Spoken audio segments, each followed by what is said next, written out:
My guest today is Paul Guyon. He's someone who's moved from big corporates and helping grow a $50 million company to now supporting small businesses, specifically in the area of lead generation, those first couple of steps, getting the first customers. And so I want to understand what made him decide to change and go from big corporates to small business. But there's also another topic that I want to talk to Paul about. And in the description that he gave me in the profile beforehand in the conversation was reference to addiction. And that's something that a lot of us may have fallen into a trap of. Obviously, there are different types, but it's that challenge of then facing it and overcoming it so that we can move forward with our lives in a new way. So, Paul, thank you for joining me today. I've done that quick intro, but help me understand 50 million to small business. That's a big change. And again, the information you gave me said you helped grow that company, I think from sort of 2 million to 50.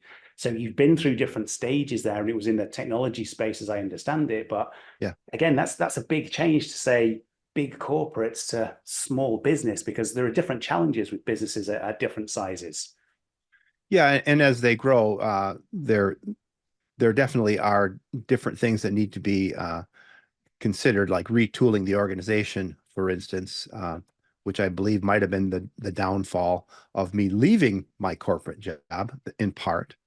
But yeah, that company, when I first joined them in 1992, they weren't even doing $1 million yet. They had one customer. They had about $700,000 in revenue, and their revenue was peaks and valleys and peaks and valleys. And they needed it in with what they called an operating system, but it's what I called Logitrack. It was a logistics tracking company. We were tracking at that time samples that were being handed out at the supermarket. So if you ever go there, people are handing out, would you like to try this new cappuccino drink? It's in powder form. You can get it. Carnation makes it. And, you pour it into your cup and you put some hot water in, and they would hand those out. But they also would hand out, sometimes they would hand out what you would call premiums. And one year it was bunny rabbits. And so we had an organization of independent mom and pop uh, couriers or delivery vendors that we would we would send stuff to them via truck or UPS, and then they would deliver it to the stores. And we did that on a huge scale on a nationwide basis. And they needed a system to be able to track that the trucking lanes and all the packages and stuff going, and whether or not the actual delivery was made, and we had to pay for the transportation, and all the logistics involved in doing that. And so I created Logitrack, and they went, wow.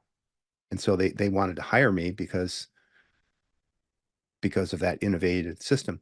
It turned out that system, we went from that 600,000 or 700,000 to about 3 or 4 million in just a few short years. What we did is we took that same logistics managed by exception. So we would plan everything out, and anything that didn't go right, didn't go wrong, we had reports and things that we could then fix, but everything else went according to plan. That's how we set up the logistics.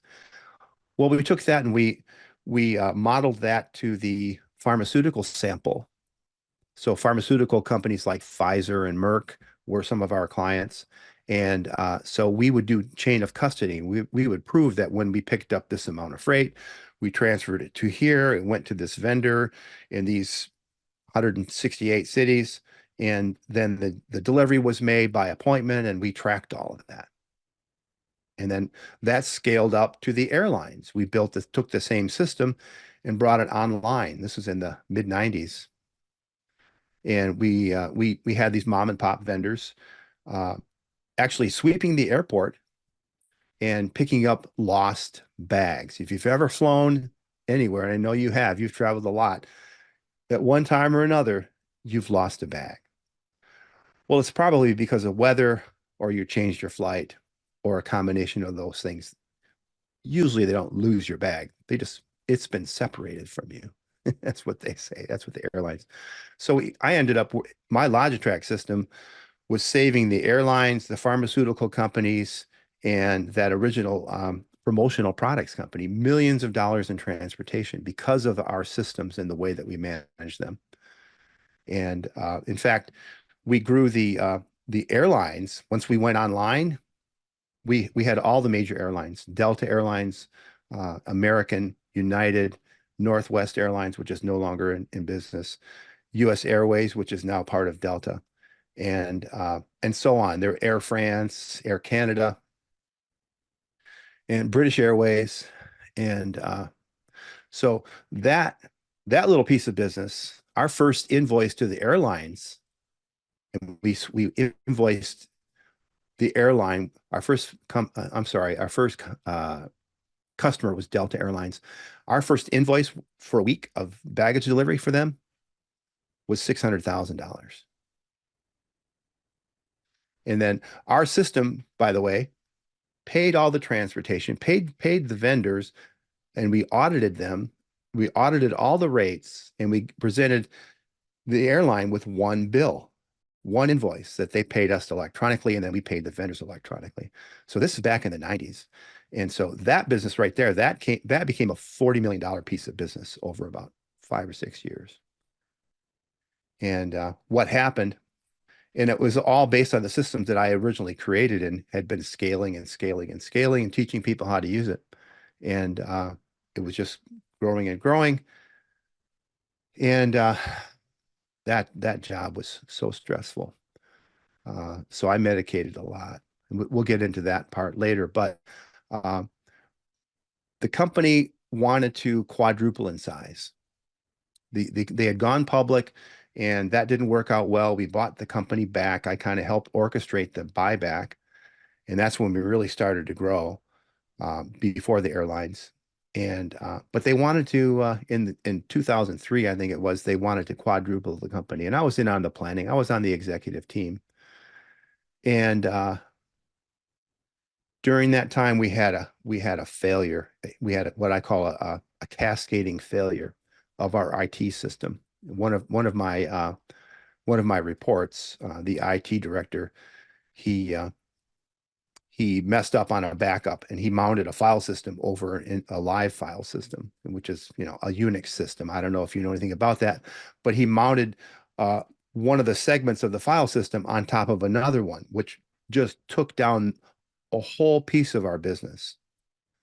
And super stressful. We were down for 3 days, but the pharmaceutical stuff, that was still running. So that was good. We had that going, but we had to fix this other thing. Or maybe it was the other way around. It was the airline stuff was still working. But I finally said, Mike, find a backup that'll work. We'll deal with whatever we get. And it ended up we lost maybe a day and a half worth of work, had to rekey some stuff, and it was no big deal. But that was like a big straw, and everybody blamed me for it. And of course, it was my report, so it was my fault. And so then I went on to hire. I said, if you want to do this, if you want to quadruple your company, we have to retool. The things that you're saying, that promising that you can sell, we can't deliver. Our systems and our processes are designed to do this. We're designed to manage bulk shipments, not onesie twosies. There's a big difference.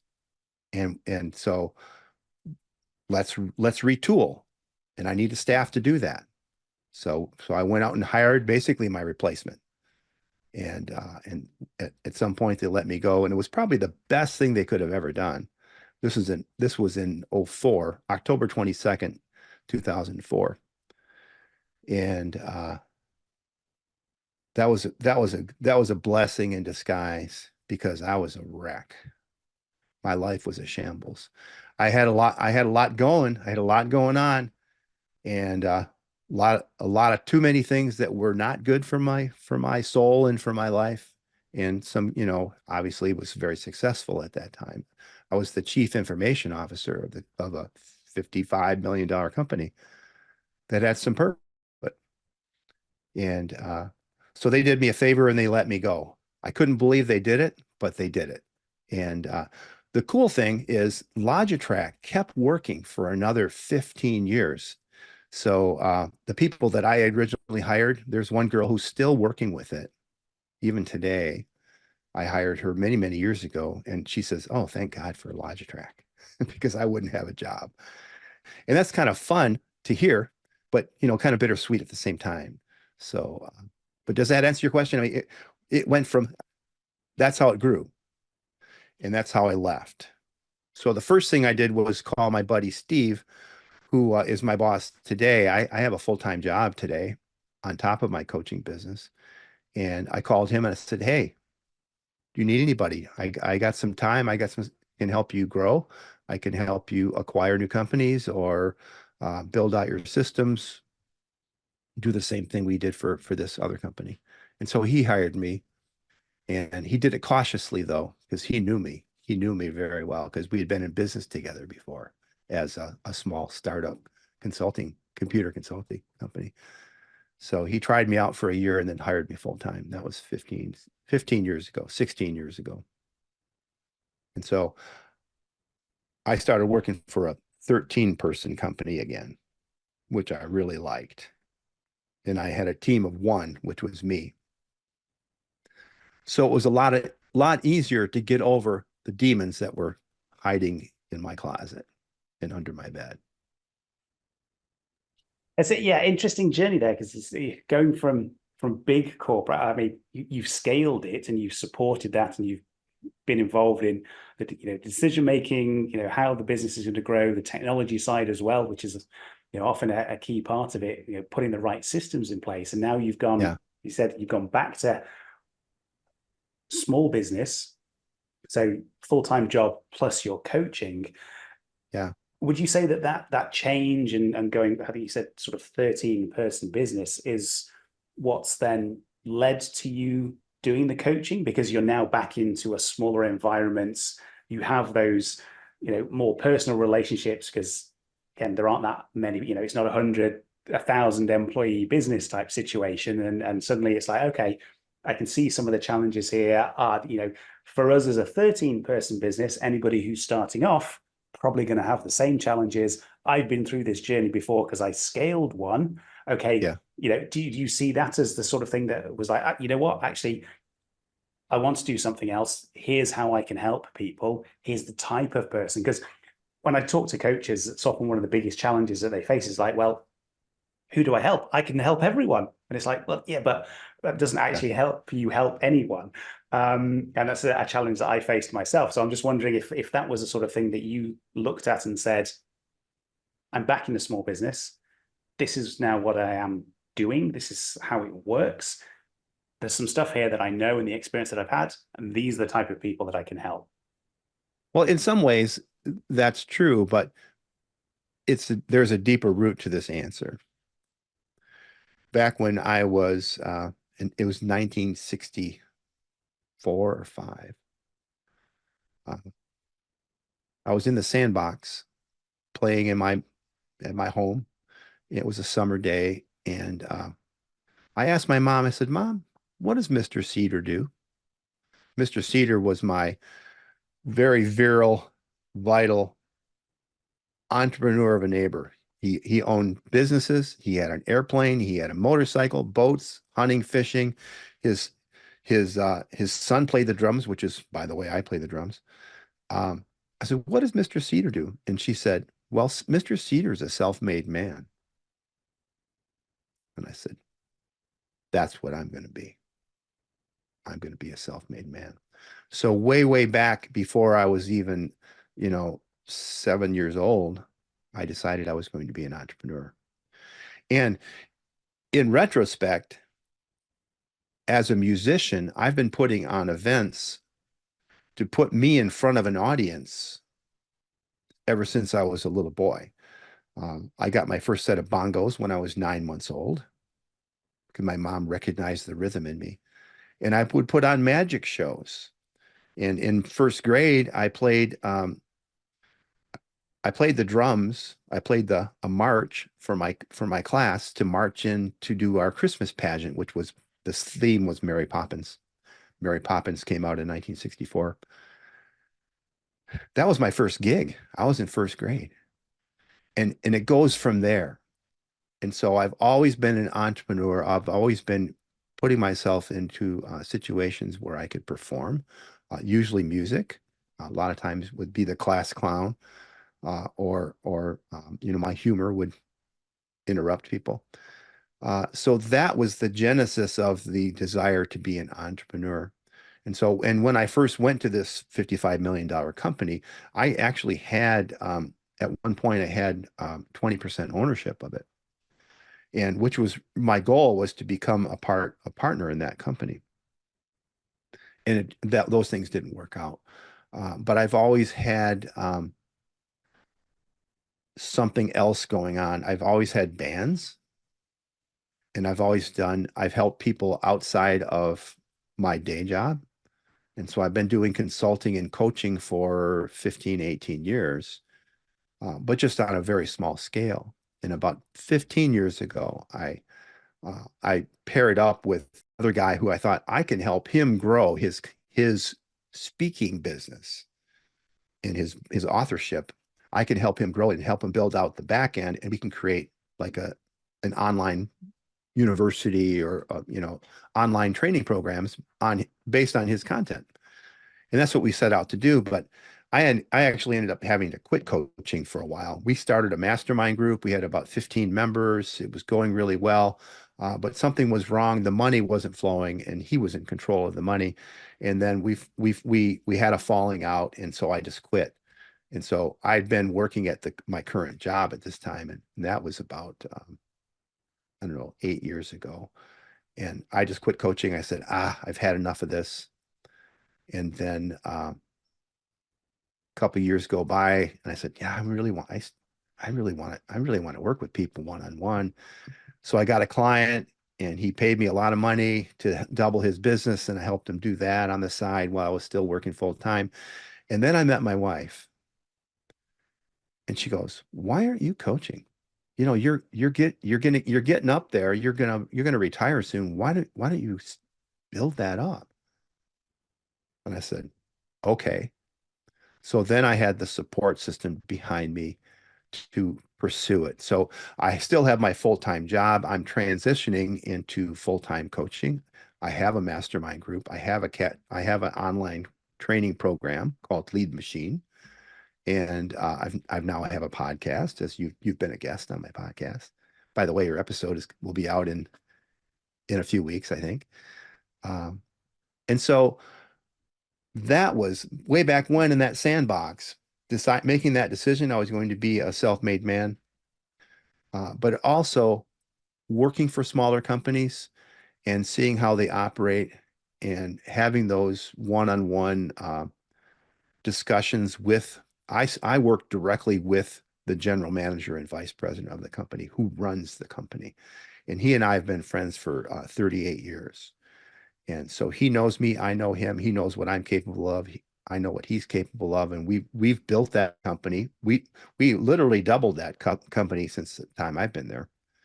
And it's because of the operations and systems that we put into place to help them scale. So I like doing that things, but the thing about the more a company grows, I like to quote Dan Kennedy, who's probably the most famous direct marketer on the planet, is that the bigger they are, the dumber they are. And the reason for that is because as they grow, as companies grow, they get stupid because they lose what their original intent was of the owner. What was in the heart of the owner in the beginning? What was their values? What was their core? How do they want to treat people?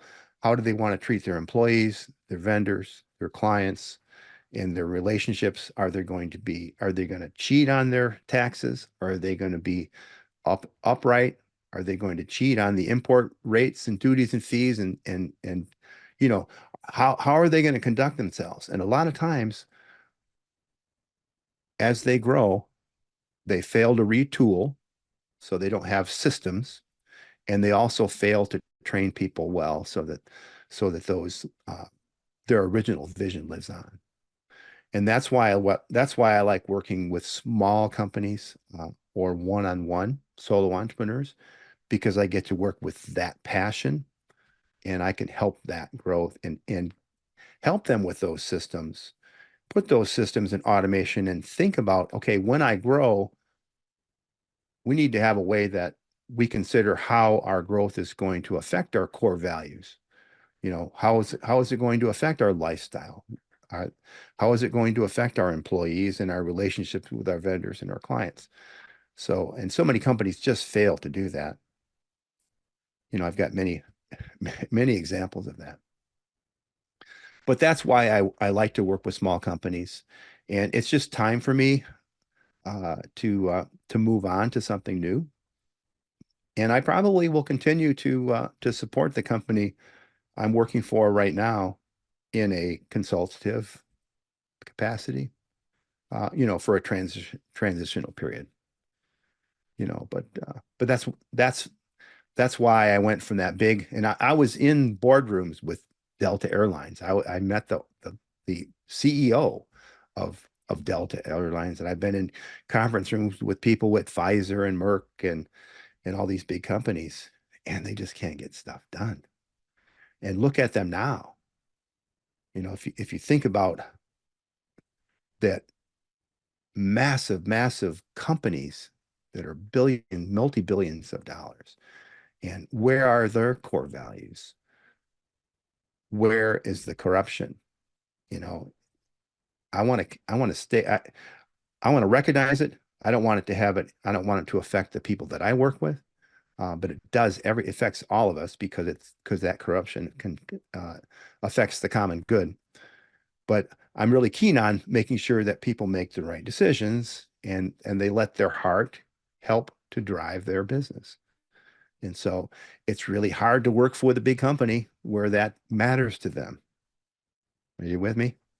Yeah, and just listening to you, the things that you've mentioned there, I think there's a couple of things that I picked up on. One, absolutely, if you're working with small businesses, there's a greater chance that you'll be working with the founder, with the owner. You'll be able to fully understand their vision, the way that they see the world, how they want to grow their business, the purpose of the business, all of those sorts of things. The bigger you get, often, yes, that gets diluted because there's more people get involved into the Yeah. mix. So I can completely understand, the focus that you have on that. And but the other thing that I picked up on was the comment you made about your wife and the support that you had.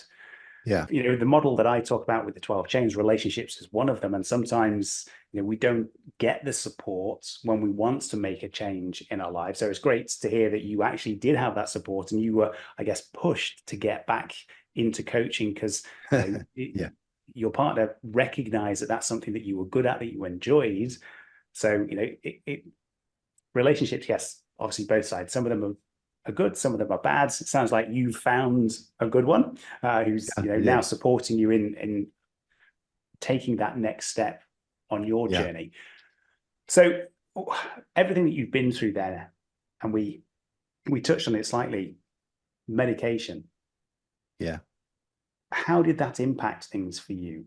How did that impact that your view of yourself, your view of the world, the relationships that you had, the work that you were doing? Obviously, it's an interesting one because addictions, we think about drugs and gambling and alcohol and some of those, and obviously there are lots of different types, and it's never a great topic to dig into too much. But for the purposes of this, I'm just interested to understand how you manage that situation, how you came out the other side, for anybody who's listening, for them again to say it is possible. Here's an example of someone who has gone through it, to try and give them the power to make changes for themselves. Yeah, for sure. Well, I want people to know that it's always possible to change. You just have to have a good reason and decide to do it. Uh, it's hard to change when you're if you're a train going down this track and you've been going down that track for a long time, it's really hard to get off that track. So you've got to have like I said, a real good reason. A lot of people call that rock bottom, where that, where you hit rock bottom. I think everybody knows that they know people in their lives that are possibly even like that, or they're at that point right now.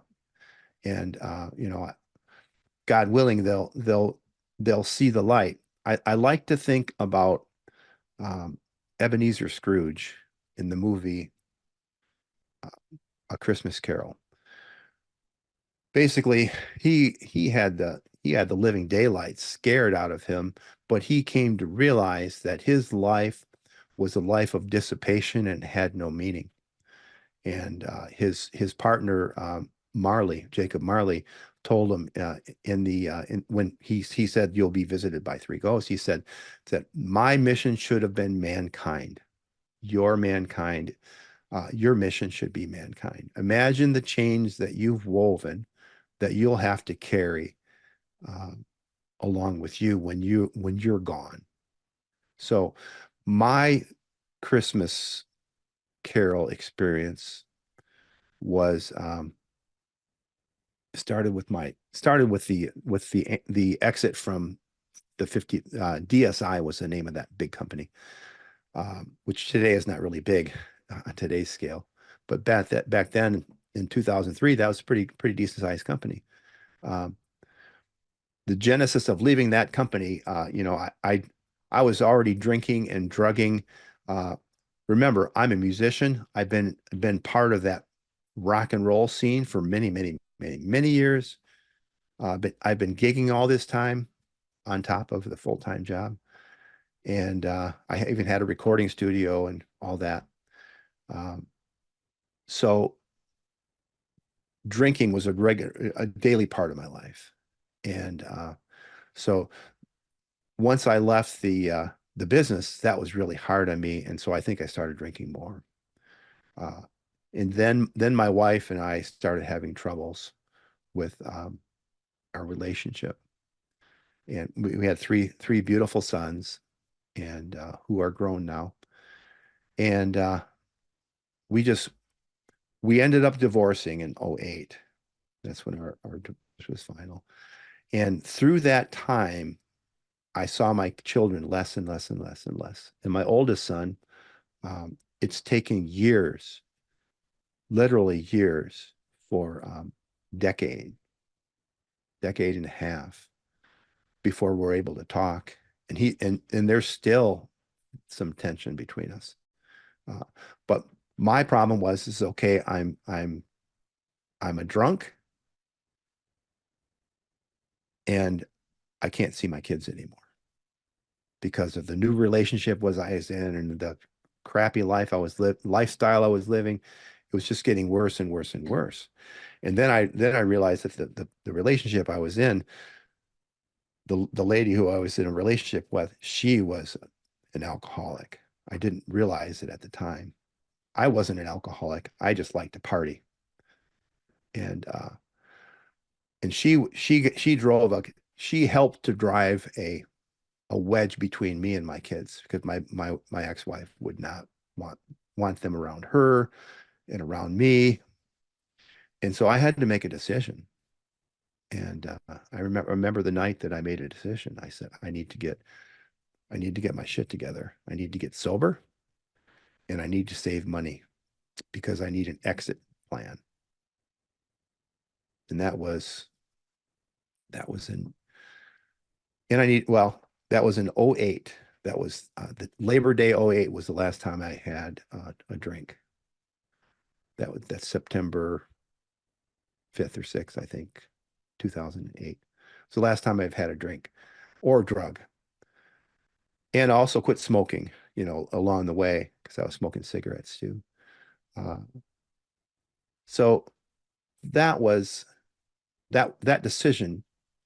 I turned my back on that life, but I still had to dig my way out of it.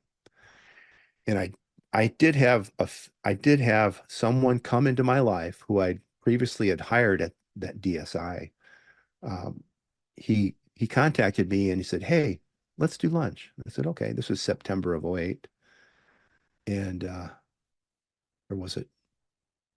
Anyways, it was September. I think it might have been 2029, 09. And he said, I have a Christian men's group that it's called, I forget what it's called, uh, Winning at Work and at Home. And I said, "Oh, that sounds interesting." I said, "I probably not going to be interested in that." He said, "Well, just come. Just come. If you like it, just come to one session." I loved it. And that was my journey back to my faith because I'd lost my faith years ago. And from that point, I was able to save the money. I was able to find a place. I quit drinking. I did not need therapy or anything like that because my conviction was so strong that I have to be a good father to my kids. And I have to live long enough to see them so that they can become adult men and not repeat my mistakes, which, by the way, you can't do that. you can't you can't live your life for your kids, but you'd like to believe that you can and say, "Hey, I'd like to here. This is what I've been through. You don't have to go through it too, but it's your choice." But it took me 50 years. I don't want it to take you 50 years. You can make a choice right now to live a better life. And so it was my children and my wanting to be there for my kids and for my grandkids. And I knew the path I was going. I would have been dead in 10 years if I'd kept partying like I was, and I wouldn't care. And so and then that support system of my brothers in faith, and you mentioned that earlier, the support system, uh, that was huge. And I had some homework that I had to do. I made some revelations, and then one day Catholic radio showed up on my radio on my car in my car, and I started learning about the faith that I grew up in, the Catholic faith. And I went, wow, I never knew that. And I fell in love with, I got hooked on Catholic radio, to be honest. And in 2012, Christmas Eve of 2012, I went to the pastors of a local church. Uh, I went to his house and said, "I need to see you before Mass." And he said, "Certainly, you've had every opportunity this Advent season to go to confession." And I said, "I need to see you." And it was at that point that this was like a no return point of no return for me because I did not really want to confess my sins because there was a lifetime of them to confess. But he saw me, and the devil did not want me to do it, but I did. And so ever since then, my life has changed so much. And the people that I used to hang out with go, "How do you have fun? Gosh, that sounds really boring. You don't drink anymore? You don't party? What do you do for fun?" I said, "I live. I live, and I'm a father, and I'm a believer, and I'm involved in this other stuff, which is way better." Nice. Yeah, Yeah. again, it's just listening to you and the things that you've been through, and obviously the realizations and the decisions and the changes that you've made to take a different path. Understands that if you kept going on the path that you were on, yeah, it would probably be the end. Yeah. I think a lot of people around the world hit situations. It's like you may recognize things aren't working, you're on the wrong path. It's whether you have that conviction and that strength to say, I am going to make the change. Because again, it's easy to just say, I'll just keep going. I know I need to make change, but it's easy to That's just stick with easy. the status quo. Absolutely. So, I have I guess, applaud you on that to say you made those decisions, you started to make the change, and you took a completely different path, and now it sounds like you're in a much better place, relationships with the family, obviously business, doing some interesting things with small entrepreneurs, as you said. Yeah. So amazing to hear some of the challenges that you've been able to overcome, and anybody who's listening to this to say, yeah, that's some journey. If there are people out there like yourself who've been able to do that, then it demonstrates it is possible. We all have that ability to make changes. And so one thing Yeah. I just want to ask you as we prepare to wrap this up. Obviously, you've done the big corporates. You've done what I'll say is that sort of slippery slope with some questionable times. You're now obviously working with small businesses. If you had two or three pieces of advice or wisdom for somebody who is currently big corporate, wants to set up something themselves, grow it to try and give themselves some financial freedom or more time with family, what would you say to them? Well, first of all, no matter where you are in your journey with and your relationship with drugs and alcohol and other kinds of things that might be keeping you off your game, it's never too late to change. It's never too late to turn your back on a life that doesn't serve you, your family, your community, or your God. There's always now is always the best time. So having said that, um, I think it's a great idea to especially as we get older, or if our life if we're finding our lives are if you look 10 years what you're doing right now, and I learned this from Jordan Tate. He said if 10 years from now, if you're doing the same thing, will you be satisfied with the life that you have, or does something need to change? And if you look at your life now and what you're doing, and you're pushing this boulder up a hill, and you're trying to get to six or seven figures or whatever it is you're trying to do, what kind of impact is that having on your family and on the lifestyle that you're living, the your spiritual life, your health? Where are you at on that wheel? Because it's real easy to work your butt off for someone else and make someone else rich. And you kind of run the hamster wheel and then do that for 40 years and retire and die. And what impact have you made? What impact were you made to have on the common good, I would call it, or the world? You know, if you're called to be a father or a parent, then how good are you doing at that? If you're working weekends and you don't go to uh, dance recitals and football games and things for your kids, then you're shortchanging your life and your kids' life. And so those are some of them. If you're a parent, that's the most important thing you can be working on. And hopefully you have faith in your life too, because this world is a temporary place. We're only here for a short time. And so you're given some gifts and some talents, and you should use them and develop them, and you should use them to develop and serve others. And so I would say it's never too late to change. And you know, what are your core values, and is what you're doing today serving those core values? I mean, you've had a change of mind, and you've had some life changes too, and you made some realizations that, hey, this really isn't what I want. I want something different for myself. And so make a change. Don't be afraid to change. And if you have to make a little incremental change, make little changes at a little bit at a time.